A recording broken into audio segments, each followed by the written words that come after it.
Hola a todos, quiero darles la más cordial bienvenida a este tercer podcast, edición de aniversario. ¿Por qué de aniversario? Porque hoy estamos cumpliendo exactamente 4 años de haber hecho los pininos para crear una comunidad a la que hemos llamado Comunidad Wellbeing.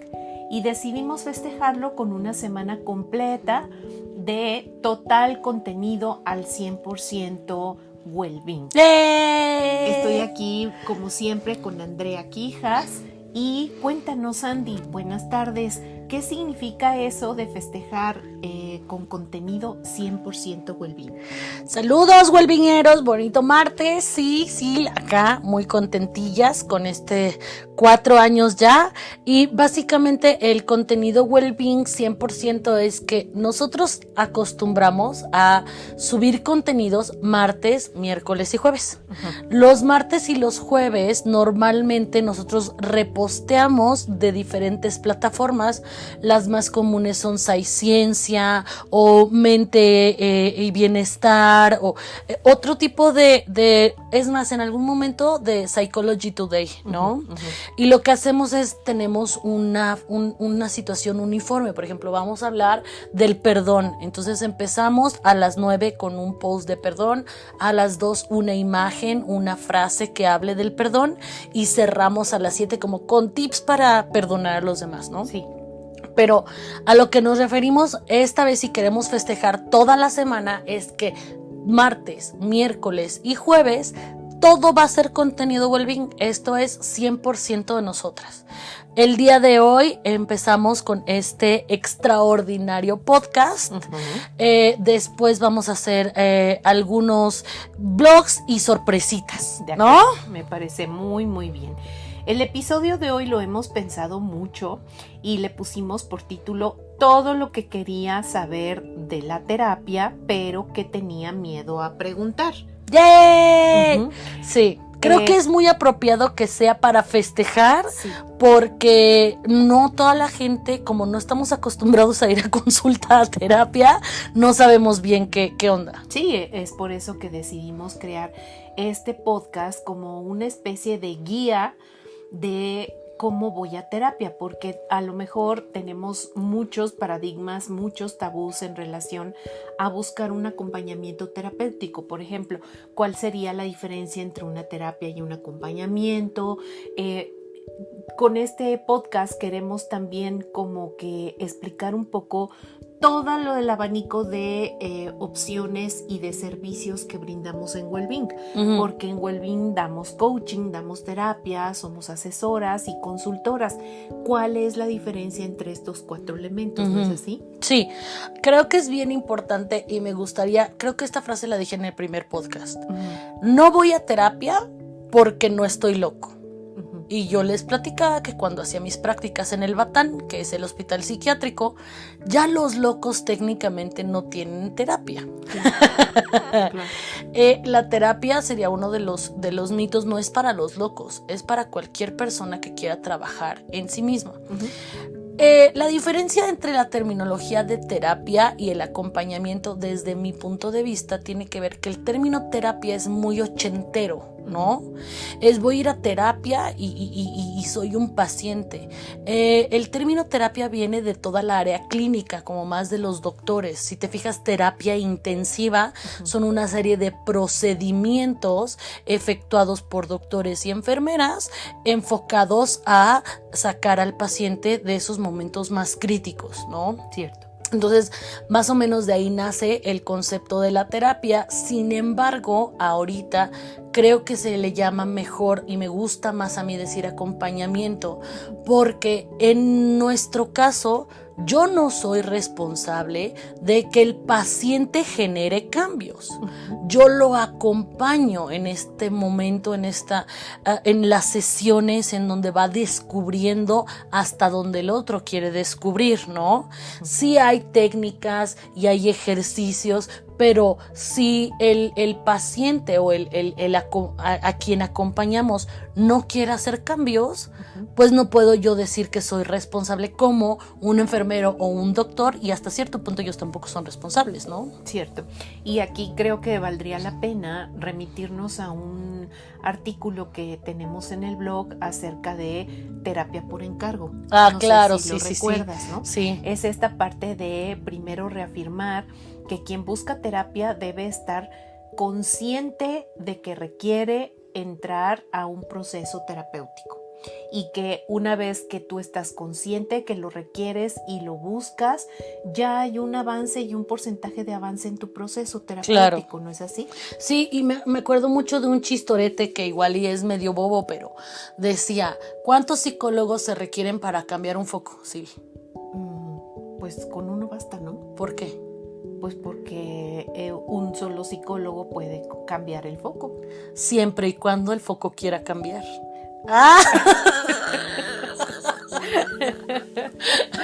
Y si no quieres cambiar, ya te quedaste sin luz, ya no viste nada, ya. Pero entonces, fundido. Si el foco no quiere cambiar, tú tienes que adaptarte a la situación de oscuridad. Claro. Y es lo mismo, mi papá no va a cambiar, es que mi marido no cambia. Entonces, como yo tengo que adaptarme, ¿no? Oye, o como aquella alumna hermosa que tuvimos en algún diplomado que cuando se graduó en nuestro diplomado de educación emocional, no sé si recuerdes, estábamos ya en la ceremonia de graduación y ella levantó la mano para darnos una opinión de cierre y dijo, yo me inscribí al diplomado de educación emocional de Wellbeing porque yo quería y venía con la firme convicción de cambiar a todos. Claro. Y después de todas estas horas de trabajo emocional y de educación y de convivir con Silvia y con Andrea, me di cuenta de que la que tenía que cambiar era yo. Claro. Maravillosa ella. Claro, y es que eso te devuelve el poder, ¿no? También tenemos un articulillo que habla de cómo las personas de repente sienten que han perdido el control, ¿no? Sí. Y en realidad es que han cedido el control a todas las otras personas, al trabajo, al jefe, a todo esto que es disruptivo. Yo decido darle un poder, y aquí en consulta o en acompañamiento es ayudar a la persona que cree que ha perdido el control, recuperarlo y darse cuenta que él es el único que da y quita su propio poder, ¿no? Es correcto. Pues yo te comparto que mi primera aproximación a la terapia fue casi obligatoria. Porque yo en ese tiempo estaba yo por terminar mi maestría en desarrollo humano que hice aquí en Ibero Puebla. Y resulta de que como parte de mi proceso de titulación yo tenía que tomar y cubrir cierto número de horas de terapia individual y de terapia grupal. La terapia grupal pues nos la proporcionaba la universidad con una maestra que venía al terminar las clases y se sentaba con todo el grupo. Qué y padre. Trabajábamos terapia, era un grupo pequeño, muy padre y muy enriquecedor. Y ahí fue mi primer acercamiento con la terapia grupal, pero para titularte también debías cubrir cierto número de horas de terapia individual. Entonces casi tuve que hacerlo, lo digo en un principio obligadamente, pero una vez que entré al mundo de la terapia y a este trabajo de acompañamiento y encontrar al acompañante perfecto, porque eso también es importante, encontrar a quien te acompañe en ese momento, que tenga las características de personalidad, de conocimientos que hagan clic con tu momento, porque eso es bien importante, ¿no?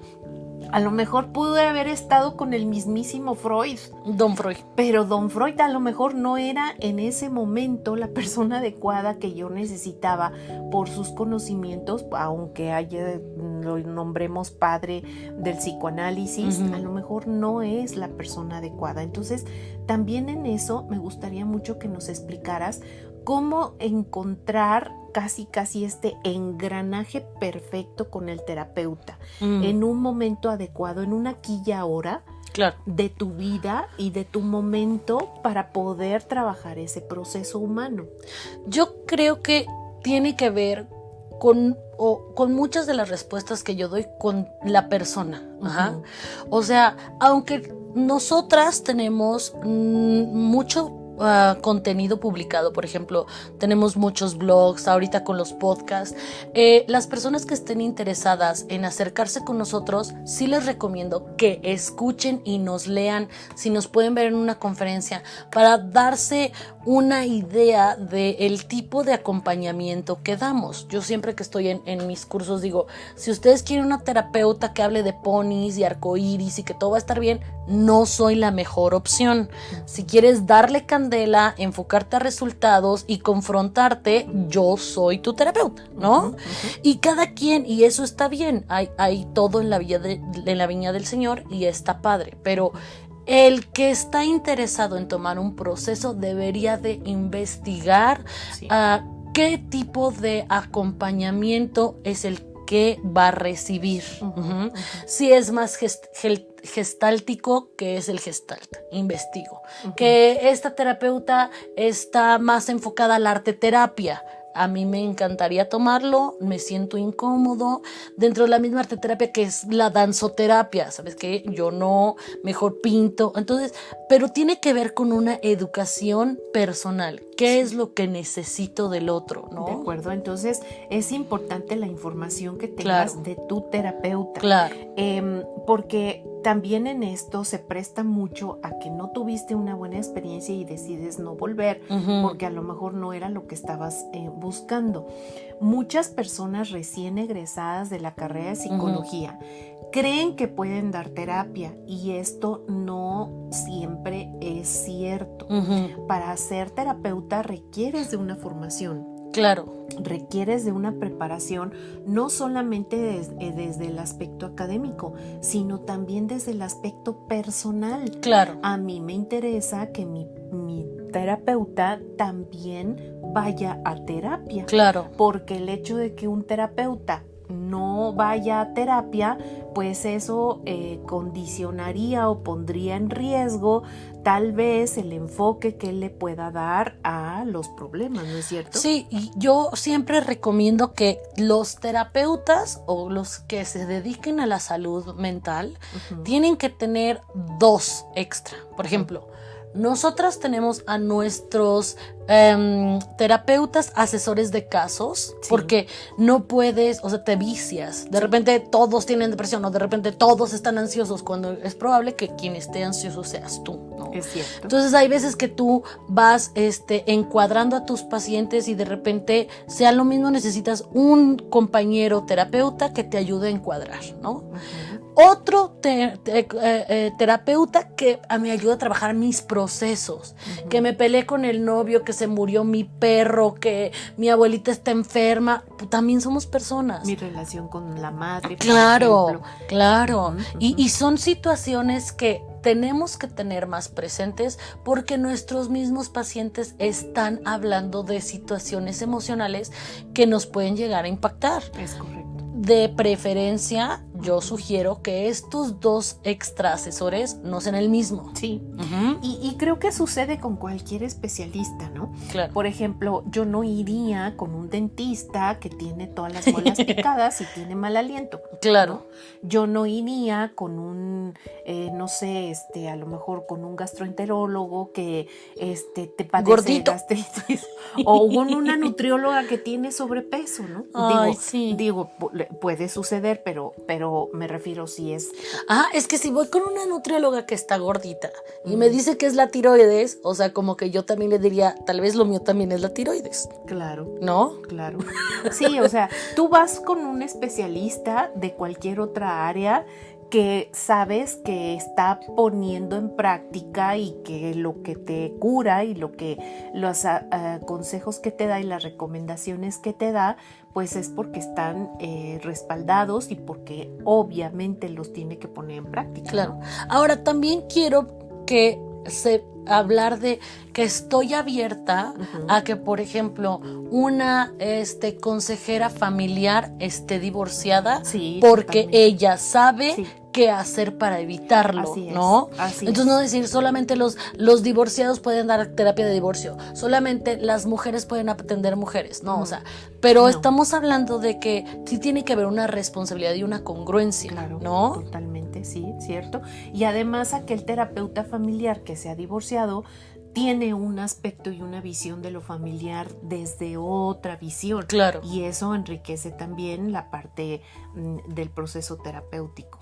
Que igual en una de esas tengo un terapeuta que acaba de salir de la carrera, pero el chavo tomó diferentes cursos, tiene sus 2 terapeutas individuales, es muy honesto y quiere empezar con chicos. Y se está actualizando constantemente, y investiga y se informa y todo. Entonces sí se puede considerar, pero decir voy a dar consulta como tipo Lucy, la de Charlie Brown, ¿no? Ah, sí, saco mi stand afuera y doy por un centavo. Por un centavo, ¿no? Recuerdo mucho esa caricatura. Creo que eso sería un poco complicado, pero sí, bueno, me gusta mucho que hables sobre también la responsabilidad del paciente en una búsqueda de un terapeuta, ¿no? Hay otra situación también, que tú digas, bueno, es que no tengo dinero, ¿cuál es mi situación económica? Y no puedo buscar un terapeuta. Y hay quienes ofrecen terapia gratis. Ah, sí, pero aquí hay un principio que voy a sacar, el marketing y la publicidad. Si algo es gratis para ti, normalmente es porque tú eres el producto. Ajá.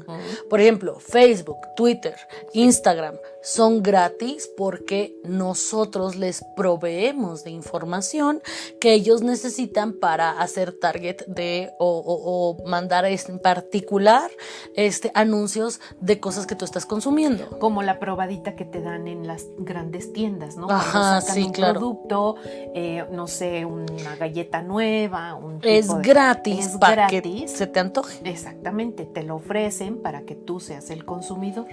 Lo mismo pasa entonces en este caso, que es un terapeuta que no te cobra. Un terapeuta, desde mi punto de vista, que no te cobra, puede ser 2. Uno, no tiene valor en sus propias capacidades y me da pena. Y a esta pena puede hacer que tampoco me comprometa con lo que te estoy diciendo, porque no estoy formalizando la relación profesional, ¿no? Claro. También puede que no te cobre, por ejemplo, cuando yo hacía prácticas en la universidad, ves que te dan prácticas de psicometría y aplicada todos los test, yo era, oye, te puedo hacer un test, es gratis porque estoy haciendo prácticas, ¿no? Entonces ya saben si se animan o si no se animan. Hay gente que me decía, por ejemplo, en ese tiempo mi novio se ha hecho todos los test. Es correcto. Fue evaluado desde neurociencias, no salió psicópata, pero, o sea, él se aventó todas las evaluaciones y se rifó por los cuates, ¿no? Entonces tú sabes que no te voy a cobrar porque estoy aprendiendo, pero hay mucha gente que no dice por qué no estoy cobrando. A lo mejor te toman como que yo vas a hacer mi estudio de tesis, ¿no? Entonces ven a terapia y yo termino mi tesis. Fíjate que yo supe de una situación en donde ella estaba estudiando la maestría en conductivo-conductual. O sea que, para quien no sepa, cognitivo-conductual es Pavlov, o sea, estímulo, respuesta, cambio de conducta, estas cositas de, por ejemplo, si quiero fumarme un cigarro, me pongo una liga en la mano y me ando pegando para que se me quite, o sea, son como hacer consciente lo inconsciente. Pero como muy intenso, pues, ¿no? Algo más suavecito sería platicar del problema, pero conductivo-conductual es muy intenso. Entonces ella estaba haciendo su maestría y no cobraba, y a sus pacientes les daba unas recetas muy intensas. Y pues obviamente se sacaban de onda y decían, es que no quiero ir a terapia nunca jamás, pero no, era el acercamiento que no explicó, que eran sus, ¿cómo se llama? Conejillos de indias. No, pues no. Y pues así no está padre, ¿no? Ok, los ronquidos que escuchamos es de nuestro director de bienestar, que siempre está aquí con nosotros. Echándose su pestañita con nuestros temas muy interesantes. Sí. Muy bien, oye Andrea, ¿no crees que sería importante también para nuestras escuchas, las personas que nos están haciendo favor de escuchar? 2 cosas me gustaría. Uno, que supiéramos cuál es la diferencia, por ejemplo, entre la terapia y el coaching. Okay. Porque el coaching es un tema muy también de moda, creo que también lo mencionamos en nuestro primer podcast, y que la gente debe saber cuál es la diferencia. Si un terapeuta puede ser coach o si un coach puede ser terapeuta. Eso me gustaría como punto 1. Como punto 2, me gustaría saber cuáles son también los compromisos del paciente. Okay. Porque también los pacientes deben de tener un poco. cierto compromiso y dónde está fundamentado o dónde te respaldas para ello, ¿no? Entonces, como primer apartado, me gustaría que clarificáramos la diferencia entre una terapia y un coaching. Ok. La terapia y el coaching yo creo que nacen de diferentes ramas de la psicología. En la psicología hay 4 ramas básicas. La psicología social, que estudia el comportamiento de grupos, por qué los emocionemos, porque la psicología del mexicano, por ejemplo, exacto, ¿no? O sea, que tiene que ver con grupos y gremios, esta psicología de las masas, que la verdad es que en México no sabemos mucho porque obviamente no hay mecanismos que incentiven la investigación y menos de grupos sociales. Entonces, ese es un área. Y como que también está muy atribuido esto a los antropólogos y a los hippies, sociólogos, exacto. O sea, ¿no? Entonces creo que no se ha difundido mucho el trabajo del psicólogo social. Lo cual es una pena porque gracias a investigadores, por ejemplo los de Palo Alto, ¿te acuerdas? Que sacaron toda una nueva corriente psicológica que es la escuela de Palo Alto, de hecho. Claro, y el desarrollo humano. Y de ahí viene esta nueva ola. Entonces la investigación es importante porque nos da nuevas posibilidades, ¿no? Entonces es una pena que no haya mucha investigación sobre la psicología social. Luego tenemos a la psicología organizacional, que es tu mero mole, donde tú eres la más chipocluda, en donde ahí se ven temas como clima, cultura, liderazgo, negociación, y de ahí sale una metodología que es el coaching. El coaching es una certificación, esto quiere decir que hay una asociación de coaches que decidieron que si cumples ciertos requisitos tienes derecho a ser llamado coach. Esos requisitos hablan de una forma de resolver problemas.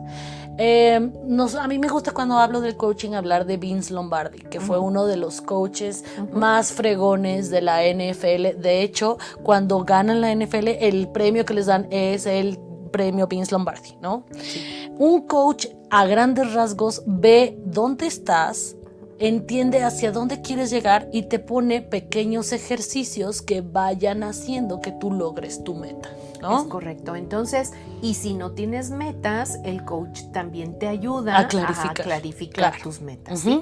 Y dentro del coach hay diferentes áreas, ¿no? Por ejemplo, está el life coaching, que en algún momento también hemos puesto en práctica. El life coaching, que son metas de vida. El health. El health coaching, tiene que ver con si quieres bajar de peso, si quieres cambiar también de tu alimentación, todo este tipo de cosas. Hay el coaching ontológico, que te ayuda también a analizar tu razón de ser, tu sentido de vida, ¿no? El ser y el estar en el mundo. Que si nos fijamos, aunque tienen diferentes objetivos, para hacer coaching tendrían que seguir la metodología que dice la asociación y estar certificados. De acuerdo. Sin embargo, esto no quiere decir que solamente los psicólogos sean coaches o que todos los coaches sean psicólogos, ¿sale?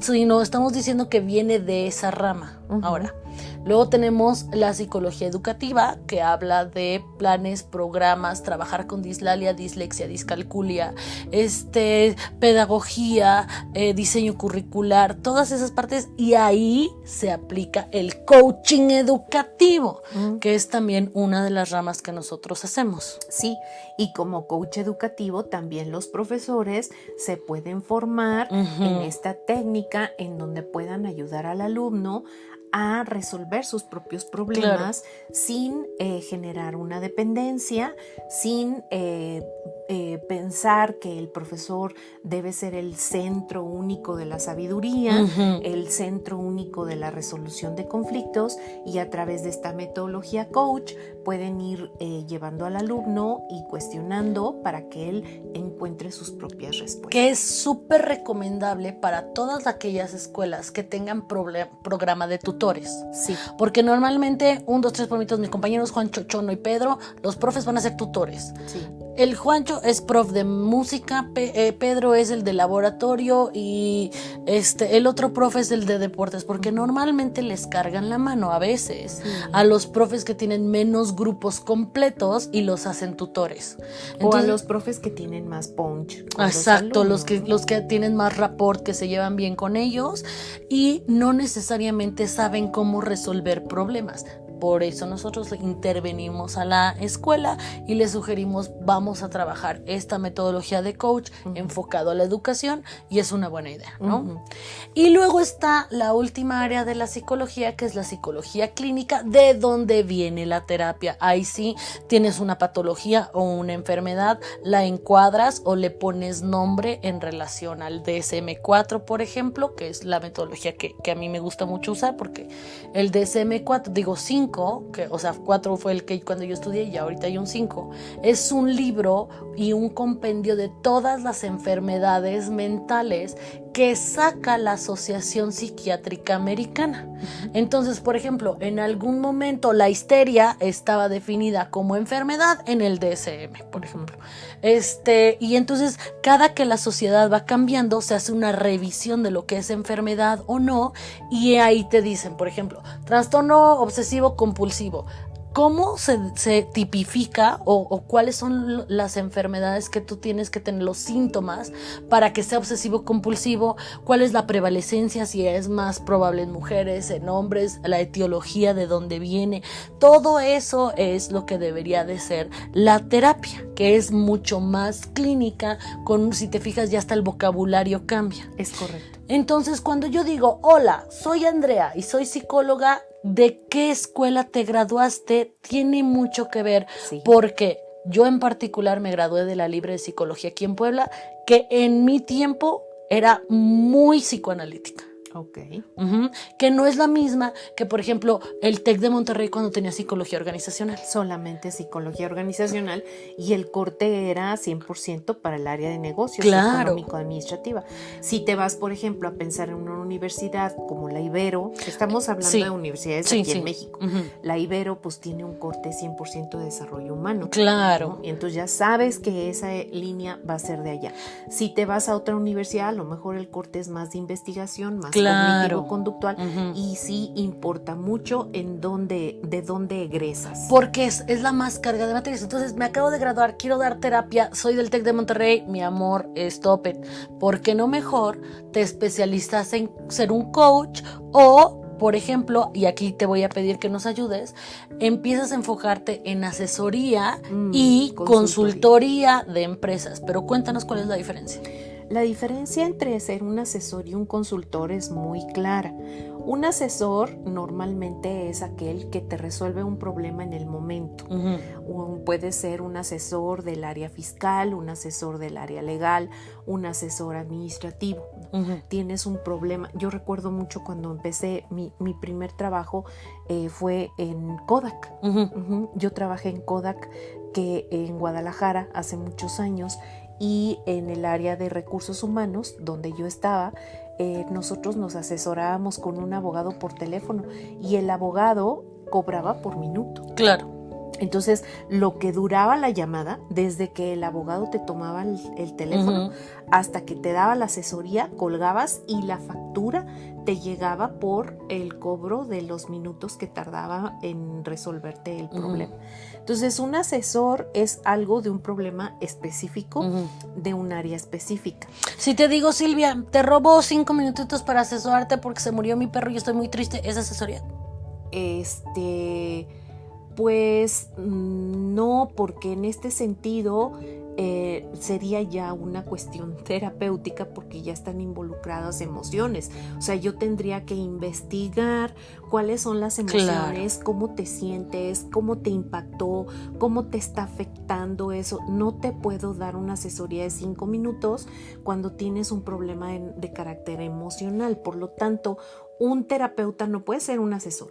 Pero si yo llego y te digo, como terapeuta, si tú que eres experta en asesoría de la norma y en consultoría de la norma 035, mi duda en particular es, la guía de referencia 1, sí, ahí entonces sí va. Ahí sí te puedo dar asesoría. Y me cobras. Y te cobro, por supuesto. Claro. Sí, porque la cuestión de los honorarios, como tú decías hace rato, es un factor muy importante, aún en un proceso terapéutico, pero lo vamos a ver un poquito más adelante. Entonces, quedamos que la asesoría es sobre un problema específico y un área específica. Claro. Puede ser asesor fiscal, asesor legal, asesor administrativo, asesor técnico, inclusive pues, los asesores de computación, de tecnologías de información, etcétera. Que también tiene que tener un grado de especialidad, ¿no? Sí, por supuesto. Si yo te puedo asesorar en algo en lo que yo soy experta para que más valga la pena, ¿no? Y que tú puedas resolver. Claro, ¿sale? Porque ahora, ¿por qué quiero tu asesoría y no la de Google? Porque tal vez yo estoy buscando un approach, una aproximación más, o porque tú me recomendaron contigo, porque ya se hizo esta parte de que eres muy buena. Porque yo creo que eres competente. Regresando al punto, tienes el conocimiento, las habilidades y las actitudes. Sí, claro. Google solo tiene el conocimiento y videos de YouTube, pero tú ya tienes horas de vuelo, tienes todo el expertise, estudiaste una maestría, estás en doctorado, estás en educación continua, por eso se cobra. Claro. ¿No? Sí. Bien. Y bueno, esa es la asesoría. La consultoría ya tiene que ver con un proceso más profundo. El consultor tiene que, sí trabaja un problema específico, pero hace un trabajo de investigación. Claro. Para saber cuál es la causa raíz, hacer un análisis profundo del problema, identificar las causas y te genera diferentes tipos de alternativas en relación a tus condiciones y en relación a tus necesidades. Y le da seguimiento, ¿no? Y le da seguimiento, por supuesto. Entonces, la consultoría es un proceso más largo. Tanto asesoría como consultoría en las organizaciones son procesos que se pagan de manera externa. Normalmente los asesores y los consultores no trabajan dentro de las organizaciones, sino que se dan por este servicio que le llamamos outsourcing. Y bueno, los consultores y los asesores son externos, lo cual en muchas ocasiones es muy positivo, porque en el caso del consultor, pues no estás involucrado con la empresa, o sea, no estás ahí metido. Y te voy a decir algo, yo por ejemplo en mi experiencia en el área de consultoría con las organizaciones, ha sucedido que se me ha presentado la situación de que mi cliente, la empresa, ha querido que yo me quede a trabajar con él y que yo forme parte de la nómina. ¿Por qué? Pues porque la naturaleza del caso así el proyecto, lo requiere, ¿no? Porque la naturaleza, el proyecto se ha ido extendiendo y entonces, oye Silvia, pues queremos que tú formes parte de la nómina. Cuando yo he dejado de ser consultora externa y mi cliente se convierte en mi jefe, ahí hay un problema. ¿Por qué? Porque resulta que como consultora tú le puedes decir a tu cliente todo lo que debes saber porque te está pagando por ello y no tienes por qué cuidar ningún asunto porque lo que tú le dices es pues para resolver el problema. Que yo creo que eso se relaciona mucho con la ley de las relaciones simétricas. Cuando tú eres consultor y asesor, tienes el mismo poder que el cliente. Sí. Porque tú eres experta y te están mandando traer y tienes la información. Y te pagan por y te pagan por ello. Cuando es jefe, resulta que el balance del poder cambia hacia el jefe, y entonces eso ya hace que la comunicación no sea simétrica, sino sea asimétrica, y la relación cambia por la naturaleza del poder. Sí, porque evidentemente el jefe pues ya no le va a gustar que le digas lo que antes le decías como consultora, ¿no? Porque por esta relación asimétrica, pues ahora resulta que yo soy el jefe, ya no soy tu cliente. Entonces, ahí hay una situación de conflicto de interés. Que también sucede en las escuelas con las psicólogas de planta. Sí. Eso también pasa. O sea, de repente las contratan y necesitamos una psicóloga pedagoga, y no les dan el respeto a la profesión, y terminan recortando FOMI para el Festival de la Primavera, porque no veo que estés haciendo gran cosa, ¿no? Sí, creo que eso tienes mucha razón. El perfil de la psicóloga en las escuelas no está bien diseñado ni está bien comprendido, ¿sale? Como también creo que cuando tú dejas de ser consultora y pasas a la nómina, debe haber un perfil específico que ponga en evidencia cuáles son tus responsabilidades y cómo va a ser tu relación con tu jefe inmediato, que antes era tu cliente. Particularmente yo no recomiendo mucho este paso, porque a mí, con la experiencia, puedo decir que no me funcionó. O sea, mi relación de cliente a jefe cambió. Entonces, esa es la diferencia entre asesor y consultor. Ahora, ¿cuál ha sido mi experiencia como coach en el área organizacional? Bajo lineamientos y metas específicas. Por ejemplo, el dueño de la empresa me contrató como coach de un gerente para ayudarlo a que ese gerente cumpliera sus metas y sus objetivos, porque su unidad de negocio estaba en desventaja con el resto de las unidades de negocio. Y como ese gerente era familiar, pues resulta de que no quería despedirlo, y quería darle la oportunidad de que mejorara en cuanto a sus competencias de liderazgo, en cuanto a sus competencias de toma de decisiones, y entonces yo entré a un proceso de coach con este gerente. Para entrenarlo y lograr la meta. Entonces, ¿qué hacía? Pues hicimos un plan de trabajo, abarcamos áreas específicas, metas específicas, trabajar sobre el liderazgo. Yo entraba con él a las juntas, evaluaba yo su desempeño en las juntas, la imagen que él tenía como líder, y nos fuimos trabajando ese tipo de cosas. Como psicóloga, resulta que si tú no eres psicólogo y tú tienes otra profesión, como tú mencionabas antes, mucha gente se hizo coach desde otras profesiones. Y es válido.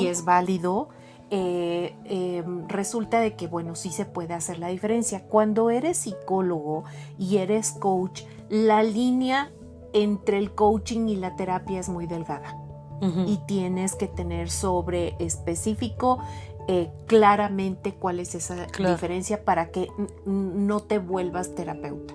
O haces un alto, porque a mí me ha pasado, por ejemplo, yo he tenido coaches que necesito trabajar en mis áreas de comunicación, que serían, la parte cruda necesitas aprender a negociar, necesitas ser más asertivo, esos son como elementos, pero cuando me doy cuenta como coachee que no soy asertivo porque soy el último hijo, porque las expectativas de mis papás, porque siento que no soy competente, esas bronquitas ya son emocionales, son terapéuticas. Normalmente paro y le digo, esto se tiene que tratar en terapia, es un proceso separado del coaching, si quieres entrarle le damos, si no regresamos, resuélvelo y regresas, ¿no? Sí, también es muy común, por ejemplo, que me inviten, bueno, no tan común, he sido invitada a formar parte de un proceso que se llama gobierno corporativo en las organizaciones. El gobierno corporativo, lo digo brevemente, es aquel proceso en donde una empresa familiar deja de administrarse como empresa familiar y comienza por el crecimiento y porque ya pasa un tiempo, la empresa debe empezar a institucionalizar sus procesos, o sea, dejar de ser empresa familiar para convertirse en una institución o una empresa como tal. Y yo he formado en un par de ocasiones parte del equipo de gobierno corporativo desde el punto de vista de psicóloga organizacional para analizar las relaciones entre la familia. Claro. ¿Por qué? Pues porque son varios hermanos, porque son hijos de diferentes matrimonios. A veces. Resulta que hay un matrimonio con unos hijos, se volvió a casar el señor y tiene otros. Y los medios hermanos trabajan con los primos. Y entonces resulta que a la hora de que vas a escoger a un presidente o a un director general, pues hay una serie de conflictos. ¿Por qué? Pues porque la familia no ha sabido lograr el equilibrio entre empresa y familia. Entonces siempre está la mamá, que es a lo mejor la fundadora de la familia, y pues ya se va a institucionalizar porque ha crecido mucho, y pues la mamá sigue pidiendo que por favor le des empleo al cuñado, esposo de la hermana, que por favor se quedó sin trabajo. Y ya se embarazó la hija. Y la hija ya está embarazada por tercera vez. Entonces hay una serie de conflictos que muchas veces en este proceso de corporativización o de institucionalización de la empresa no se consideran, pero tienen un impacto sobre la familia, sobre las personas, que debe atenderse. Y eso se atiende desde la clínica, psicología clínica, desde terapia familiar, y tienes que hacer un alto en el proceso para administrarlo. Si solamente eres coach, tendrías que referirlo con un terapeuta.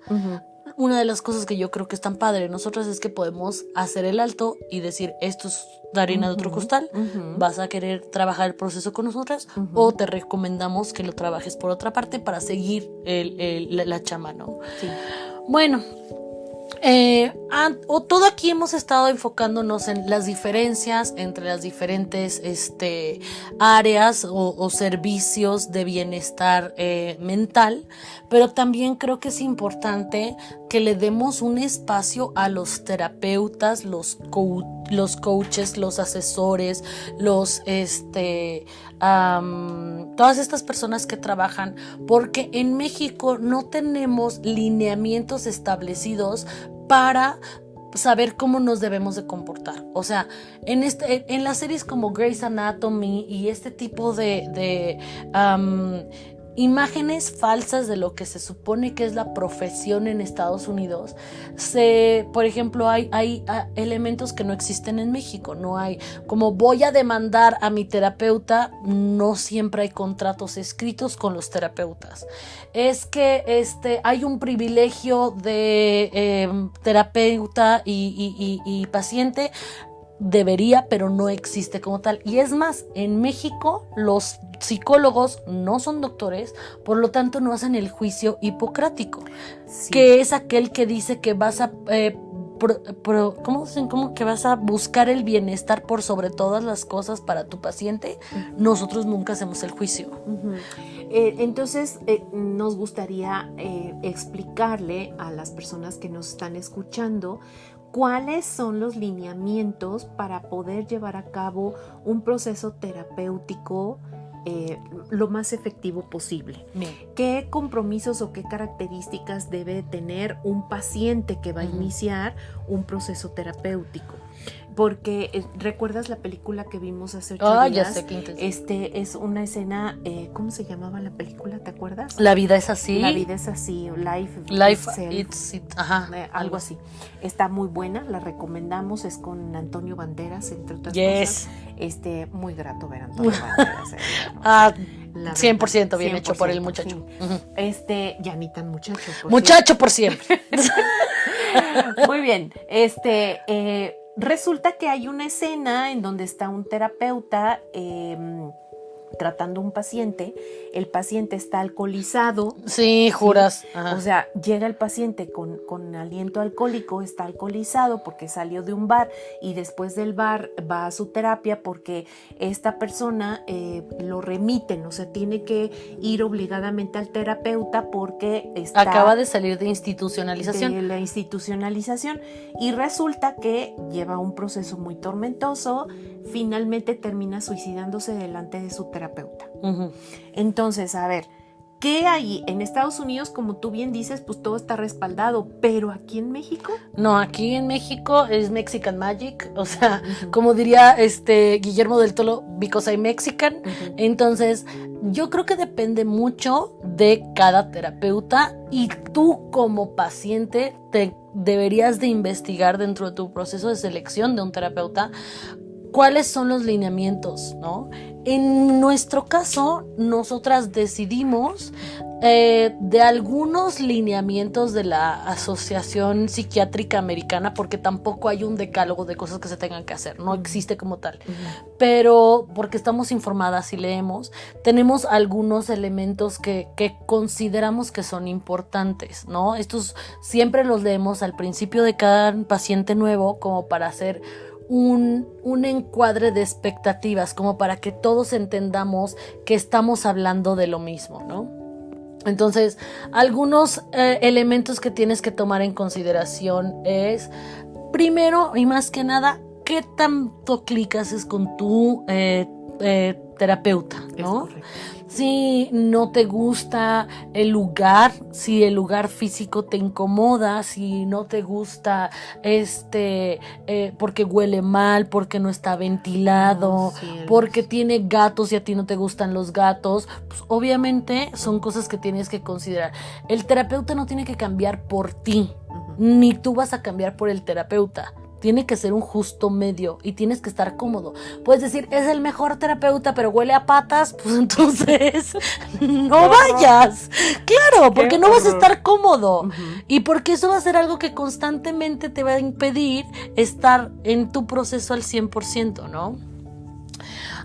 Otras cosas que tienes que considerar son cuáles son las políticas de pago. Ahorita ya con el SAT y Hacienda, bueno, que es lo mismo, pero para quien no sepa, en México, Hacienda o el sistema tributario donde tú pagas impuestos, está obligando a que todas las personas que reciban transferencias interbancarias, esto es desde mi cuenta, Andrea, le pago a Juancho, ya se registra como un movimiento fiscal y se tiene que hacer una factura, forzosamente. Antes no, ahora sí.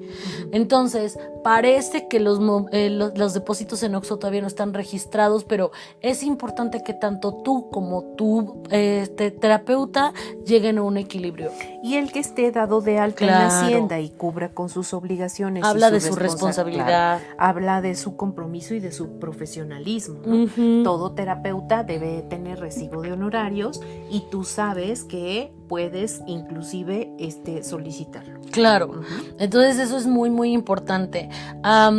¿Cuál es la política de las inasistencias, no? Y yo, bueno, nosotras creemos que es 50 y 50. O sea, tenemos aquí aplicada la ley de las 24 horas. Tienes 24 horas para hacer cancelación. Si no me cancelas, pagas la sesión. ¿Por qué?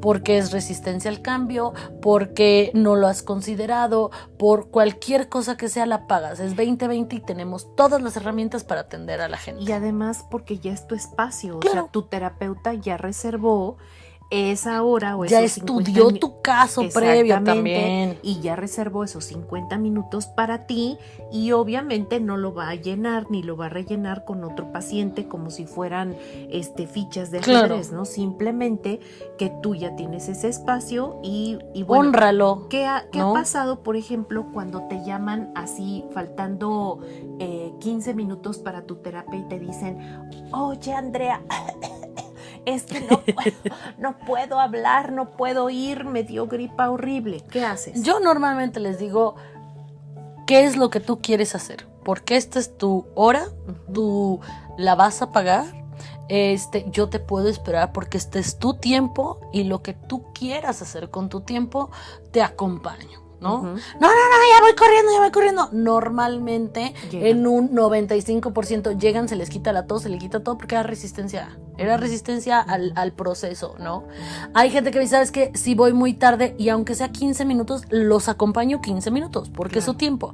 Hay gente que me dice, oye, pues por mensaje, venga, sin temor, y por voz, ¿cómo se llaman estas? Mensaje de voz, por texto. Es 2020. Tenemos 1,000,000 formas de comunicarnos. Cuando tú quieres trabajar y quieres honrar tu chamba, lo puedes hacer, ¿no? Entonces yo te acompaño en tu espacio. De acuerdo. Y creo que, bueno, no sé tú, pero a mí me ha pasado cuando tú dices, oye, no te puedo recorrer la hora, no te la puedo dar más tarde porque después de ti viene otro paciente, es tu tiempo y tú decides, tu decisión qué hacer con ese tiempo. 1, estás responsabilizando al otro sobre una correcta administración y organización de su tiempo, y 2, lo estás también haciendo responsable sobre la parte de este es también mi espacio, y haciendo consciente de que es su tiempo para atenderse así. Claro. ¿No? A mí me ha pasado que me dicen, oye, es que estoy en una reunión y que voy a llegar tarde, cámbiamela por favor. No te la puedo cambiar, no te la puedo dar más tarde, y como tú dices, en el 90% de los casos llegan.